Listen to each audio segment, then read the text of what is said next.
નમસ્કાર વિદ્યાર્થી મિત્રો. ધોરણ 11 મનોવિજ્ઞાન વિષયમાં આપણે પાઠ નંબર 7 ભાષા અને પ્રત્યાયન વિશે ચર્ચા કરતા હતા અને એમાં છેલ્લે આપણે વાણી વિકાસ વિશે ચર્ચા કરી. હવે છે ભાષા અને વિચાર વચ્ચેનો સંબંધ શું. હવે ભાષાનો આપણે બોલવા માટે ઉપયોગ કરીએ છીએ, પણ શું બોલીએ છીએ? તો જે વિચાર આવે છે એ બોલીએ છીએ. હવે આ બે વચ્ચેનો સંબંધ છે, આપણે એની ચર્ચા કરવાની છે. આપણે જે વિચારીએ છીએ તેની અભિવ્યક્તિ માટે ભાષાની જરૂર છે. જે વિચારીએ છીએ એને રજૂ કરવું હોય, કોઈને કહેવું હોય તો ભાષાની જરૂર પડે છે. હવે પ્રશ્ન એ થાય છે કે શું ભાષા વિચારને ઘડે છે કે શું વિચાર ભાષાને ઘડે છે? આ બે મુદ્દા છે. તો ભાષા વિચારને ઘડે છે, એટલે ભાષા હોય તો વિચાર આવે છે, અથવા તો શું વિચાર ભાષાને ઘડે છે, મતલબ કે વિચાર છે તો ભાષા છે. હવે શું બંનેના વિકાસ સ્વતંત્ર રીતે થાય છે? તો આપણે એ વિશે ચર્ચા કરવાની છે. તો પહેલો મુદ્દો છે ભાષા વિચારને ઘડે છે. હવે બેન્જામિન વોલ્ફના મતે એવું કહેવા માંગે છે કે ભાષા વિચારના વિષય વસ્તુને નક્કી કરે છે. તમે જેવી ભાષા છે એ ભાષા વિચારના વિષય વસ્તુને નક્કી કરે છે. મતલબ કે વિચારનો વિષય કેવો હશે, શું વિચારવાનું છે આપણે, એ ભાષા નક્કી કરે છે. એટલે કે વ્યક્તિ શું વિચારશે અને કઈ રીતે વિચારશે એ સામાન્ય રીતે એના દ્વારા ઉપયોગમાં લેવાતી જે ભાષા છે એના ઉપર નિર્ભર કરે છે. એટલે આ દ્રષ્ટિકોણને ભાષાકીય સાપેક્ષતાની ઉત્કલ્પના તરીકે ઓળખાયો છે.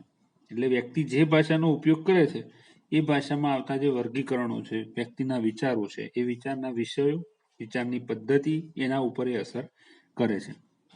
એક ઉદાહરણ છે અહીંયા કે ભારતીય ભાષાઓમાં નજીકના સગપણની જે વિવિધતા છે એ દર્શાવવા માટે અલગ અલગ શબ્દો છે.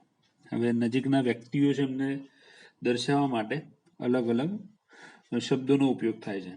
કે જેમ કે પિતા છે, પિતાના નાના ભાઈ એટલે કાકા છે, માતા ના ભાઈ એટલે મામા, પિતાની બેન એટલે ફોઈ, માતાની બેન એટલે માસી. જ્યારે આ ભારતીય ભાષા છે અને એ પ્રમાણે આપણે અલગ અલગ શબ્દોનો ઉપયોગ કરીએ છીએ. જ્યારે અંગ્રેજીની અંદર ભાષામાં આવતા આવા સગપણ માટે કોઈ અલગ અલગ શબ્દોનો ઉપયોગ થતો નથી. એક જ શબ્દ છે અંકલ અને આંટી. આ બે જ શબ્દો વપરાય છે દરેક સગા માટે. તો આ રીતે કહેવા માંગે છે. બીજું છે વિચાર ભાષાને ઘડે છે. હવે પ્રખ્યાત સ્વિસ મનોવૈજ્ઞાનિક છે જીન પિયાજે, એમનું એવું માનવું છે કે વિચાર ભાષા પહેલા ઉદ્ભવે છે, વિચાર ઉદ્ભવે છે પછી ભાષા નક્કી થાય છે. એટલે ભાષાના શબ્દો પર એ અસર કરે છે. એટલે કે વિચારના ઉદ્ભવ માટે ભાષાની જરૂર નથી. જ્યારે માણસ વિચાર કરે છે ત્યારે ભાષાની જરૂર પડતી નથી. હવે શબ્દોના અર્થ સમજવા માટે પણ પહેલા વિચાર કરવો જરૂરી છે. શબ્દોનો અર્થ સમજવો હોય તો એના માટે પણ વિચારની જરૂર પડે છે. એટલે પિયાજે એવી દલીલ કરે છે કે બાળકો આ દુનિયાનું આંતરિક નિરૂપણ વિચારણાના માધ્યમથી જ કરે છે. બાળકો જે નિરૂપણ કરે છે એ વિચારણાના માધ્યમથી કરે છે. દાખલા તરીકે જ્યારે બાળક કંઈક જુએ છે અને તેની નકલ કરે છે ત્યારે વિચારણાની પ્રક્રિયા કે જેમાં ભાષા રહેલી હોતી નથી. હવે એમાં ભાષાની જરૂર નથી કે જે બાળક જોવે છે અને વિચારે છે, નકલ કરે છે, તો એમાં ભાષાની જરૂર પડતી નથી. તો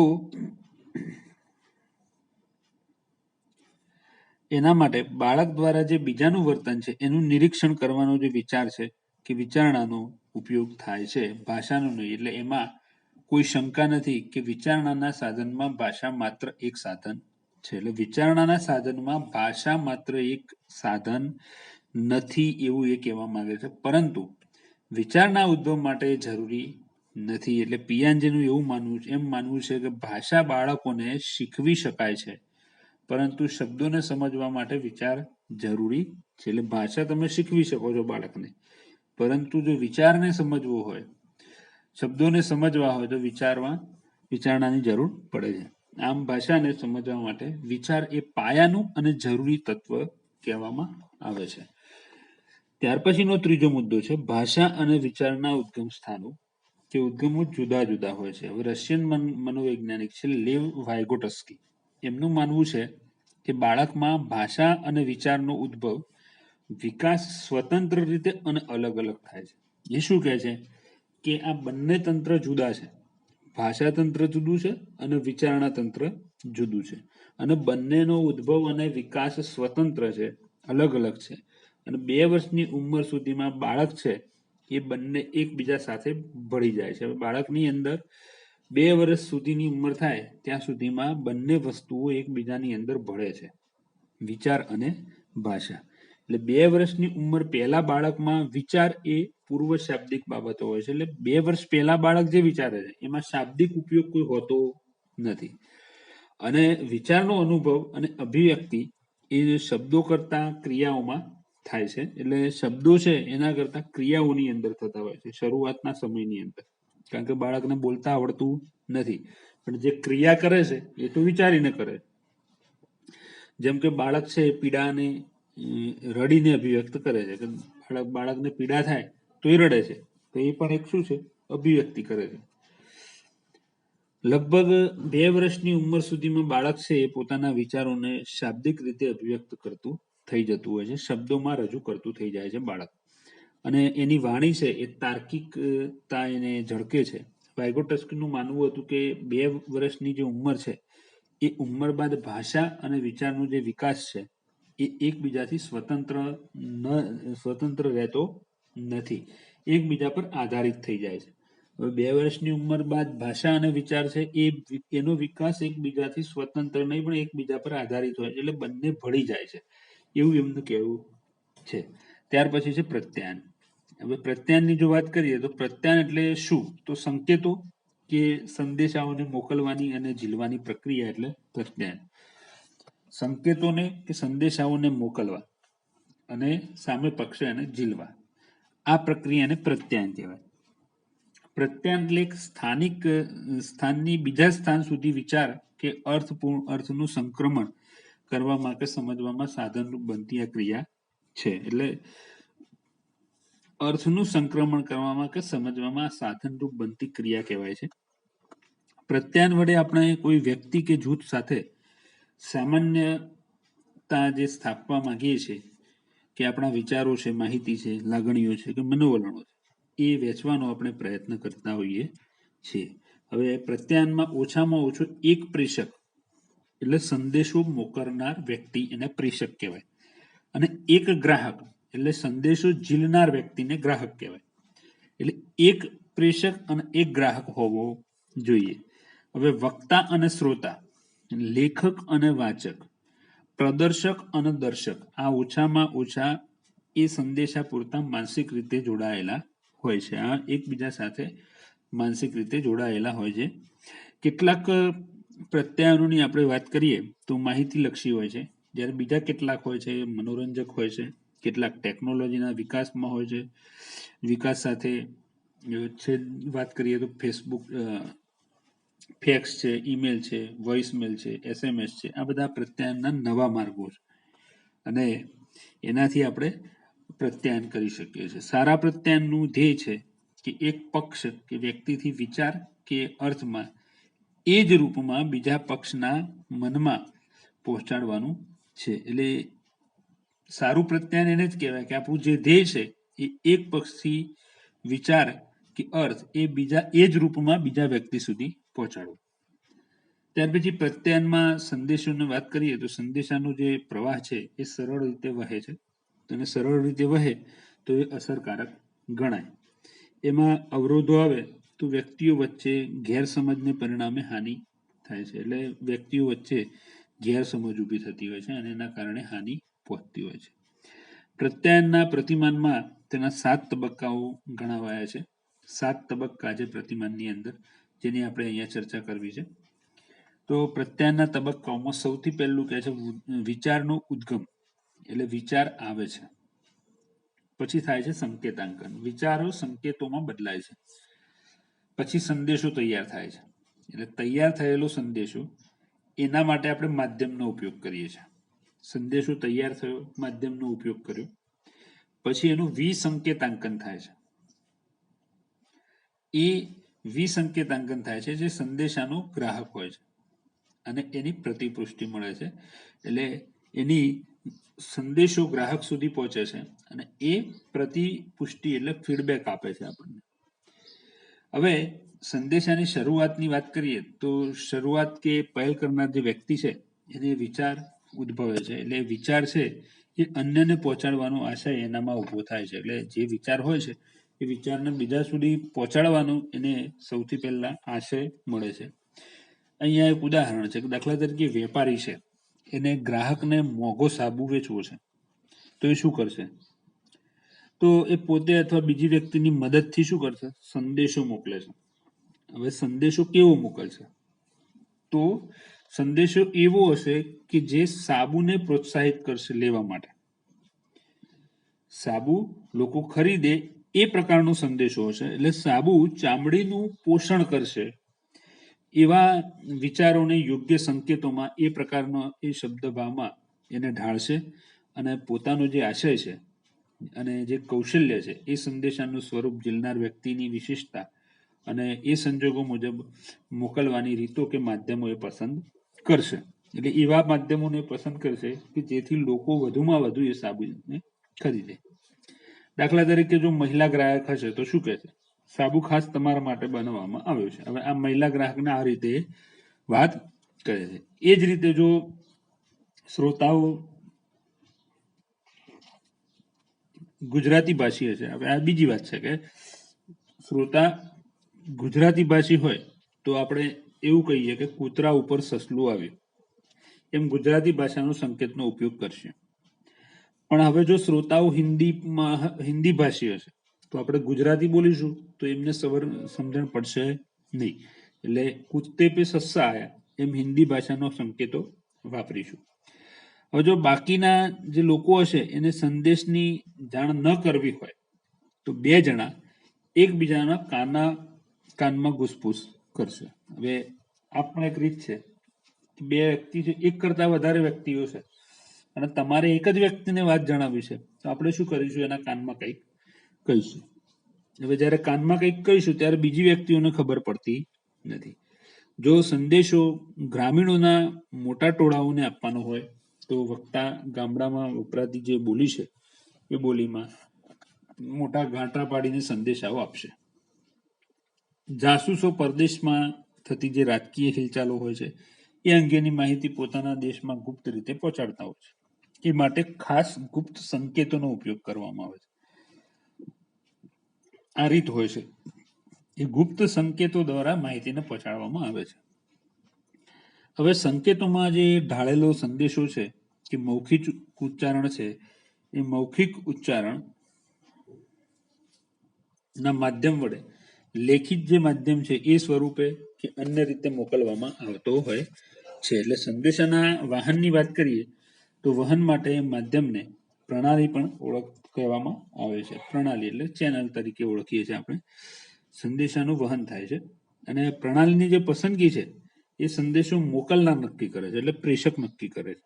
એટલે વ્યક્તિગત સંદેશો હોય તો એના માટે મોટે ભાગે મુલાકાત અને અનૌપચારિક જે વાતચીત હોય છે એનો ઉપયોગ થતો હોય છે. જ્યારે સંસ્થાઓમાં ઔપચારિક સંદેશાઓ સંસ્થાઓની અંદર છે એ વાતચીત દ્વારા સંદેશાઓ પહોંચાડવામાં આવતા નથી.